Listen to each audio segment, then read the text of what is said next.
Hello and welcome back. I'm in the yard. I got the fire pit going. Drinking some Wild Turkey bourbon. And Wild Turkey actually got me thinking about the actor Matthew McConaughey, because he's actually the creative director of Wild Turkey. I don't know if you know that or not. And that got me thinking about his Academy Award-winning film, The Dallas Buyers Club, which actually got me thinking about another individual who's been a little bit, I'd say, infamously in the news lately, and that's Dr. Anthony Fauci. Now that may sound like a series of strange correlations. Allow me to explain. So if you haven't seen the film McConaughey starred in called Dallas Buyers Club, I'm assuming you probably have. It was a blockbuster film. It won Academy Awards. It's essentially about a rodeo cowboy who contracts the disease of HIV or AIDS. I'm not sure which stage he's in at the time of the contraction. But he gets the illness, and he is suffering from it, and so he starts to do his own independent research. And what he finds is that there's a series of treatments available through off-purpose, off-label drugs that have been found, in, at least anecdotally in some sort of randomized studies, to actually be profoundly effective for treating the HIV and AIDS virus. The problem with these particular drugs is that they are, again, off-label, off-patent use, and they've never been, quote-unquote, double-blind, clinically tested for the purpose of HIV and AIDS. And as a result of that, the FDA will not provide approval for these drugs. Now, what's interesting is the drug that they actually do provide FDA approval for is a different drug called AZT. You've probably heard of this drug.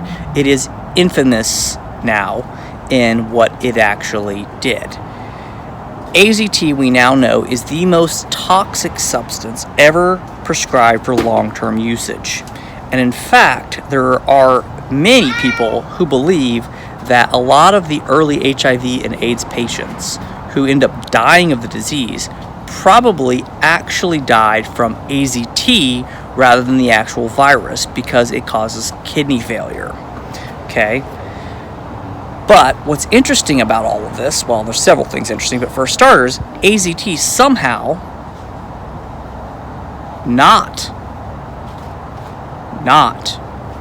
under double-blind clinical trials, receives FDA approval, and starts to be widely used as the optimal treatment for HIV and AIDS.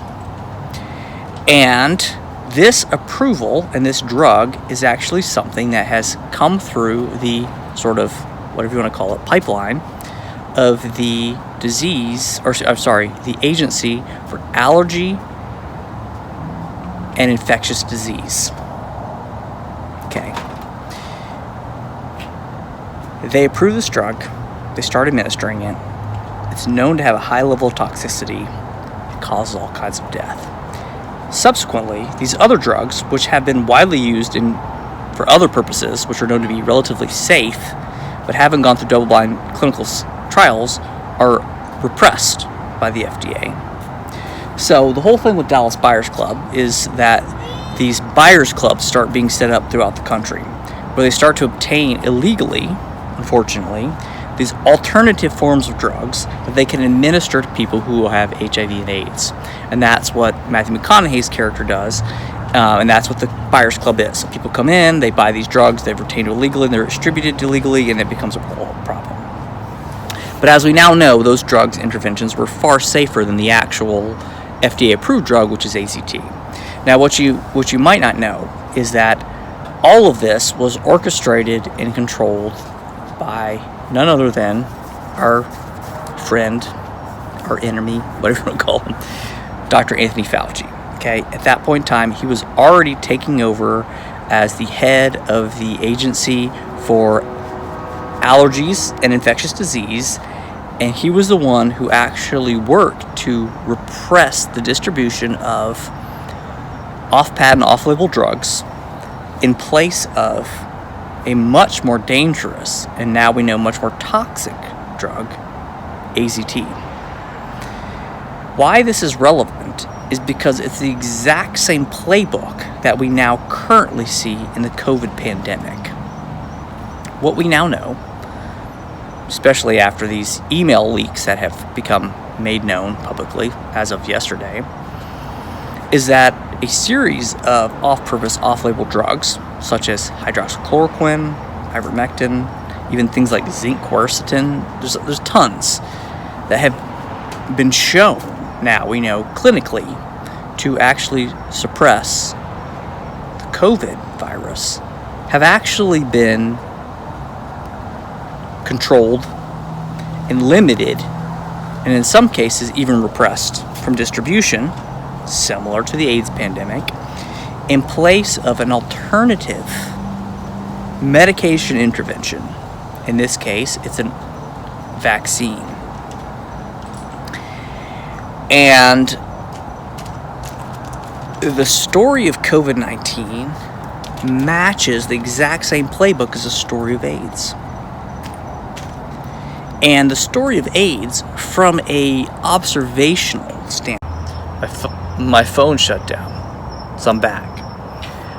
From an observational standpoint, the AIDS reaction was a total failure. It did not result in better health. It did not result in better drug intervention. It resulted in more disease. It resulted in more death. And it resulted in far more expense. So why would you return to this same playbook that, from all observational perspectives, was a total failure? Well, it comes down to what you perceive to be success versus failure. Because what actually happened from a governmental standpoint, despite the fact that on a practical level, the implementation of AZT versus off-purpose, off-label drugs was a total failure, it was an enormous success in terms of financial gain and bolstering up of an agency which up until that point had essentially been superfluous. Okay? The NIAID, National Agency for Infectious Allergies and Infectious Disease, after the AIDS epidemic, became one of the largest and most well-funded agencies in the federal government. It made massive profits off the implementation of AZT, and the director, Anthony Fauci, became one of the most important figures in the federal government. So, it comes down to, what do you deem success? Do you deem success as making profit? Do you deem success as bolstering up an agency that was at one point in time completely irrelevant to becoming one of the most powerful agencies in the federal government, versus actual health,